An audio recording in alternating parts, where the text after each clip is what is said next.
Hello everyone, my name is Sarafi and I'm happy to meet you all, and today we are going to be looking at the new patch for 6.12 and what's coming out tomorrow in Legends of Runeterra. We have Azir, we have Poro King, we have all their powers confirmed, their decks, looks great. Let's get started. First up, we do have Azir, the Emperor of Shurima, fantastic. He is, of course, a 3-mana 1/5 Ascended Bird that says, when allies attack, summon an attacking Sand Soldier. A Sand Soldier is a 1/1 ephemeral. That means it dies at the end of the turn or when it strikes. Units that has Nexus Strike deal 1 damage to the enemy Nexus. So if it hits the Nexus, it's a 2/1. Alright. Next up, we have Glory of the Sands for our powers. Common power, game start, summon a Buried Sun Disk. Advance the Sun Disk 1 round whenever you summon a unit. The Buried Sun Disk is a huge part of Azir's lore and Azir's character. He is the champion who is trying to restore the Sun Disk in order to bring glory back to Shurima and ascend to his final form and become basically a god on Earth. The Sun Disk is a countdown 25 landmark, and it advances 9 rounds whenever a ascended character levels up. Then, when it finishes its countdown, you draw every ascended unit from your deck, and then, or draw 1 copy of every ascended unit from your deck, and then you replace your deck with the Emperor's deck and draw 1 card. This will give us the Buried Sun Disk, and unlike the typical Sun Disk that plays itself if your deck is all Shuriman, since the power is playing it for you, it will work in a draft deck. And then being able to advance it faster does make it a little bit easier to deal with. It's not getting advanced as fast as Nasus. Nasus literally just completes the Sun Disk without even being on the board, starting on turn, as soon as they've killed 10 minions or 8 minions, something like that. For Azir, the Sun Disk has to actually still be in play, so it takes up a space on your board. And you are only getting a discount of 1 whenever you summon a unit. Now, granted, summoning units is how you level Azir up. So once you've summoned 12 units, you will level up Azir as well, which will also then cause the Sun Disk to advance another 9 units, which gets you much closer. But that's not, it's neither here nor there. I do think that this is going to be relatively easy to do, but I do think it will take more work than maybe you have time for in a 6.5 star adventure. We'll have to see. The 2-star is Emperor's Assault. +1 starting mana each round when you summon your second unit, grant allies +1/+1. Great. So you want to summon units as much as possible. It is unfortunate that you don't have any control over this, so you want to probably summon 4 units in a turn. You summon your second unit, all your units get buffed, and then the other 2 units just don't get any buffs until next turn. A little bit unfortunate, but not a big deal. Great power. Alright. Now we have Glory of the Sands 2. Game start, summon a Buried Sun Disk and advance it 1 round whenever you summon a unit or a landmark. Then, when you restore the Sun Disk, refill your mana. Not just your spell mana. All of your mana. That's really good. If it's turn 6, you get 9 mana back. 6 mana and then 3 spell mana. That will allow you to use the Emperor's deck as soon as you draw it. So, the Emperor's deck, which I guess we're going to have to go over, because you guys probably haven't seen it. The Emperor's deck does allow you to draw through your deck very, very fast. So refilling your mana is basically exactly what I've always wanted the Buried Sun Disk to do. If the Buried Sun Disk refilled your mana, as soon as it finished in the PvP section, Shurima would be the best deck 100%. Because the card quality of the Emperor's deck is so high, and all the cards replace themselves. So literally the only thing that slows you down is that you actually have to spend mana to play those cards. Alright. For the 4-star, we have Sandstone Scout. I was thinking that it was going to be a seat of power to summon Emperor's Die, but apparently not. Sandstone Scout, game start, summon a Rock Hopper. Very surprising that they are giving this to Azir and did not retroactively give it to Talia. Actually, I feel like that would make Talia significantly better than her current power. But fair enough. Rock Hopper is a 3/3 that says, play a Roiling Landscape, which is a landmark that when your opponent summons a unit, destroy the landmark to grant that unit vulnerable so that Rock Hopper can immediately attack it. And of course, because you are summoning a unit and a landmark at the start of the game, this is going to advance your Buried Sundisk 2 rounds. Now, your Buried Sundisk already advances 1 round as soon as it's summoned because it's the start of the turn. So essentially, with the 4-star, you are starting with the Buried Sundisk at 22 rounds instead of at 25 rounds. Great. This is a really good benefit to your power, and getting a 3/3 at the start of your game is not bad either. Next up, Azir does not get Mana Flow. Azir is now the 2nd champion to gain a buff to his 2-star instead of a new 5-star. So Ember's Assault 2 plus 2 starting mana, same as Mana Flow, and then each round when you summon your 2nd unit, grant allies +2/+2. So they decided to make Azir much more dependent on getting a 5-star, probably because they saw that some of the champions that they've released recently, especially the cheaper ones, the Mana Flow doesn't really necessarily feel like it's worth the investment. It is expensive to get that many blast fragments or star crystals, whatever they call them, because it usually costs, what, 40 star crystals from a region? That's not easy to get all the time. And if all you're getting is an extra mana, well, you can usually cope without the mana. So they probably will try and make more creative uses of their 5-stars moving forward to actually encourage people to try and spend money to get those 5-stars, which is perfectly fine with me. I'm interested in having more interesting constellations. I play the game enough where it doesn't bother me to try and invest more into the 5-star, even if I have to spend money to do it. I'm entertained by this game and I enjoy it. Next up is the 6-star Shurima's Legacy. This is where it gets good. Game start, create a Renekton and a Nasus in your deck, then grant all of Azir's items to other champions in your deck and your hand. So, items. What are items? Any item that you have acquired in shop, like, for example, Phage, which is +2/+2, or Power Riff, which is I cost 1 less for each card you've drawn this round. Anything like that, that's on Azir, will now go on all of your other champions. And you get Nasus and Renekton added to your deck as well. Next up, it also applies to relics. This has been confirmed by Riot on Reddit. So, when you get your 3 relics for Azir, those 3 relics will spread to your support champion, as well as Renekton and Nasus that are starting in your deck. This is really interesting. So, Renekton and Nasus are other Ascended champions. This will make completing the Sundisk much faster, because like I said, every time you level up an Ascended champion, you advance the Sundisk 9 rounds. So starting with 2 extra Ascended champions in your deck that are relatively easy to level up makes it a lot better. There are some interesting ways that we could apply the fact that the relics stack. There's a whole thread about that, and we'll probably go over the thread, but to be honest, that deserves its own video. So I might just go over the thread and talk about what I think in a separate video. Cool, though. Really cool idea. All right, here's Azir's deck. Quicksand, 3 mana, quick burst spell, give an enemy -4/-0 or 2 enemies -1/-0 this round, and then disable their keywords this round. So this will take away Barrier, Challenger, Overwhelm, Elusive. It'll let you block. It'll take away, double attack. The only thing that it doesn't stop is Scout, because Scout will have already applied by the time that you cast the Quicksand. So if you have a Quicksand you want to stop Scout, you will need to cast it before your opponent even attacks. Really good card. Has a lot of utility. Can be used on your turn as well, because sometimes there's a keyword that you need to get rid of on their side, like Barrier or Tough. So yeah, it's a great card. Esteemed Hierophant. This is a card that is definitely in my Azir deck for PvP, but I was not expecting it to be in PvE because I didn't think that they were going to just give us a Sundisk.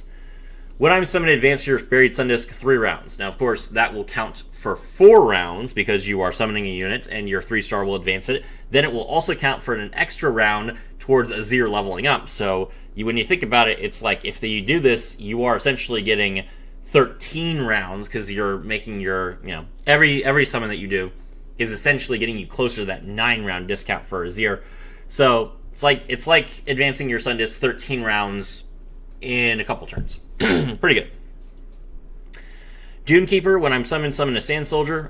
Sand Soldier, of course, is that 1/1, and so it's a 1 mana 1/2. I did think that this card was going to get Shadow Totem. That hasn't been confirmed yet. We'll have to look at what items come out tomorrow. But assuming that this card It might not. It might not get Shadow Totem because they're giving us a 4-star that summons 2 units, and then we also have the Buried Sun Disk itself at the start of the game. So this means that we have 3 spots that are filled at the start of the game, which means that Doomkeeper plus Shadow Totem would not fit on the board unless we passed to our opponent and waited for them to summon a unit to get rid of our Rockhopper landmark. Unfortunate, but still could be the case. Rockhopper, 2 mana, 3/1. When I'm summoned, summon a Rolling Sands. This will get Giant's Belt. That's been confirmed. So it's going to be a 3/3, which I called, by the way. Next up, we have Shifting Sands. This is way too slow. I don't know why this card is being added, but fine. 6 mana, slow spell. Deal 4 to a unit, summon 2 Sand Soldiers. Okay. This card will definitely need some really good items to be playable. Soothsayer, 2 mana, 1/4. When I'm summoned, grant allied champions and landmarks spell shield. Great. There aren't too many ways to destroy landmarks, and most characters don't have the ability to destroy landmarks like the NPC enemies. But this will make sure that you can avoid worrying about your Buried Sun Disk being destroyed, but you do have to draw the Soothsayer, so hopefully they give it Farsight Alteration. Sandcrafter. Attack, summon an attacking Sand Soldier. Yeah, I called that card. I don't know what items are going to get for it, but this will be very good for you to play as quickly as you can to get as many Sand Soldiers out as possible. And lastly, Voice of the Risen. If you leveled a champion, allies have +2/+0. Cool card. Okay. Next up, we have Azir's Celebration Relic. Azir's Staff of Office. +1/+1. If I'm an Ascended, I cost 1 less. Play, advance your Buried Sun Disk 3 rounds. So, this means that Azir will be a 2 mana, 2/6 that when played will advance your Sun Disk 3 rounds. And then another round for the 3-star. That's very good, obviously, but when his 6-star is factored into it, now you have this being applied to 4 different champions in your deck. And that makes it very possible to advance the Sun Disk very rapidly.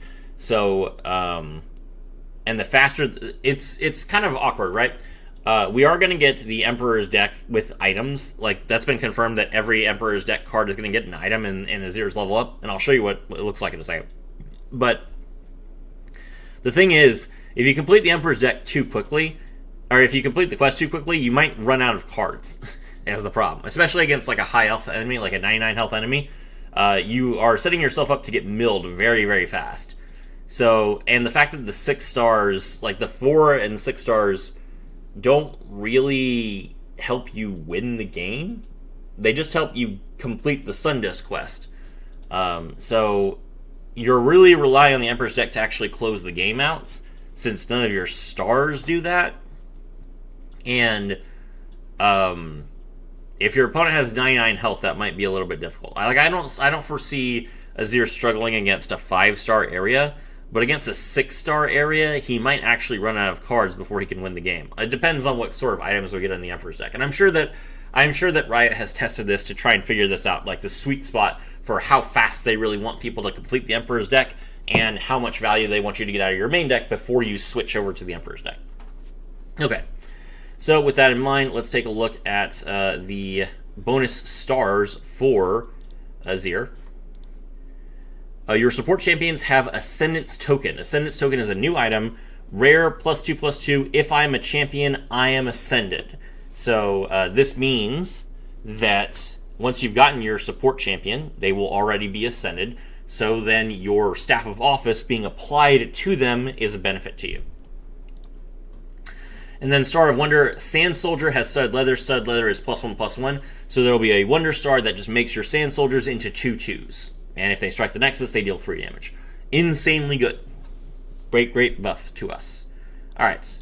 So then, before we talk about Poro King, let us talk about the Emperor's deck. Which is here.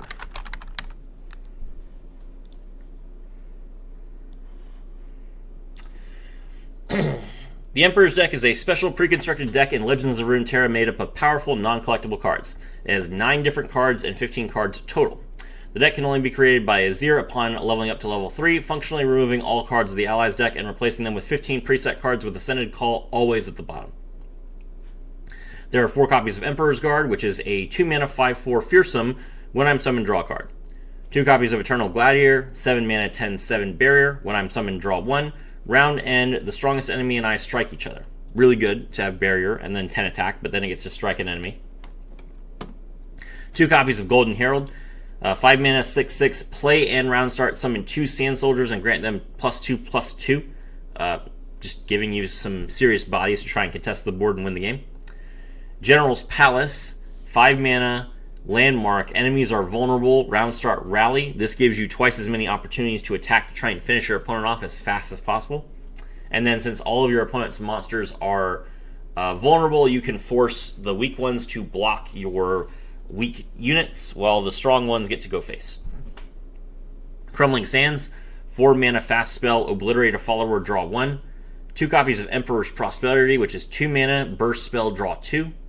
1 copy of Sandstorm, 9 mana slow spell, obliterate 3 enemy units or landmarks.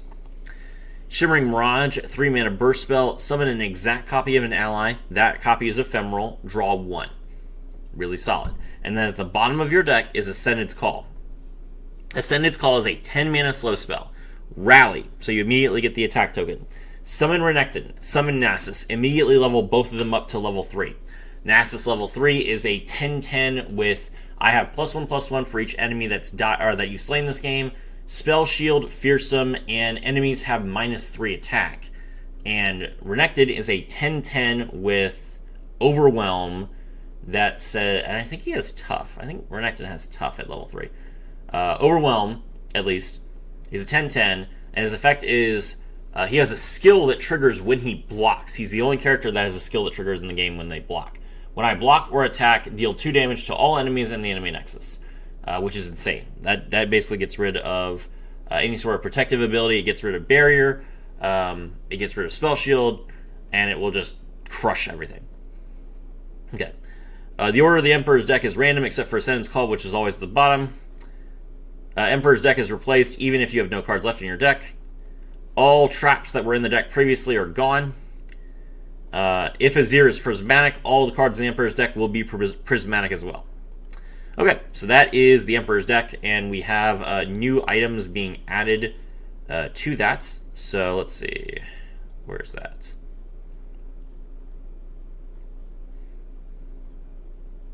Okay, confirmed in the Riots Discord. Let's see, is there an image? There's an image. Okay, here we go.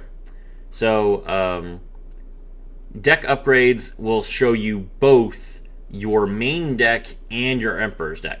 So, at level 2 for Azir, Dune Keeper starts with Serrated Dirk, which is bad, and Emperor's Guard starts with Titan's Axe. So, Emperor's Guard is going to be a 2 mana 8/7 with Fearsome. And then deck upgrade 6, Rockhopper has Giant Spell, and Emperor's Prosperity has Unstable Formula, which is when I'm cast, deal 8 damage to a random enemy or the enemy nexus if there are no random enemies. So yeah, great. Looks like they're going to be giving really powerful items, epic level items, to the Emperor's deck to make it as good as possible. Really cool stuff. I'm looking forward to Azir. Let's talk Poro King. Poro King. Okay, so the first, second, and third star are all the same. Stronger together, round start. If allies have 4 or more unique keywords, grant allies +1/+1. For the king, +1 starting mana. And then at the end of the round, if an ally died this round, grant your weakest ally +1/+1 and a random keyword that allies do not have to make sure that you get as many unique keywords as possible as quickly as possible. Stronger together 2, round start. If allies have 4 more unique keywords, grant all allies +2/+2. This is basically just Kai'Sa's 5-star. So it's kind of sad that, like, I mean, Poro King does get to, like, scale it every single turn, whereas Kai'Sa's is only, like, a one-time buff. But the scaling every turn doesn't really help all that much. It just means that your deck is slower because you're waiting to scale. Adaptation, when you summon a champion, grant it 2 keywords that allies don't have. This makes sense. This allows Poro King to get as many keywords as possible so that you can quickly trigger the Stronger Together 2. You might say, Poro King costs 5, that's ridiculous. Poro King is not going to cost 5. We'll cover that in a second. Mana Flow, game start, get a mana gem, and then the 6-star is Snack Explosion. When you play Poro, create a random special snacks in your hand or reduce its cost by 1 if you already have one. Each game, when you play your 10th snacks, transform all enemies into random Poros. Now, of course, when you transform an enemy, it keeps all of its items. But still, this will be hilarious. And since the unit is transforming, Deadly will not apply to its new stats. So, this is going to be really funny. I look forward to this. So, yes, I think this is really good. Poro King was already on the weak side, but tolerable. Adaptation doesn't really help too much, but Snack Explosion, giving you extra stacks. All the special stacks are really good. You have Frostbite, you have Give Everybody Impact, you have give a champion a keyword that doesn't already have, there's all sorts of really good snacks. And this just makes it easier for Poro King to level up as well, which is what we want. For his deck, it's the same, except that they have removed Caterwall. And they have added Ultra Soft Poro. 3 mana, 3/3 Freljord Poro. Play, heal your Nexus 1 for each ally with a subtype. So if you have 4 Poros, you heal your Nexus for 4. That's great. We need more Poros in the deck. This gets more buffs. This means your deck has more buffs for Poro Nip, Poro Stories, and Poro Snacks. So the fact that every unit in the deck except Professor Von Yip is a Poro now is really good for you. And then the new relic, Royal Nibbles. +1/+1, regeneration. I cost 1 less for each Poro ally in play. So, if you have this on your...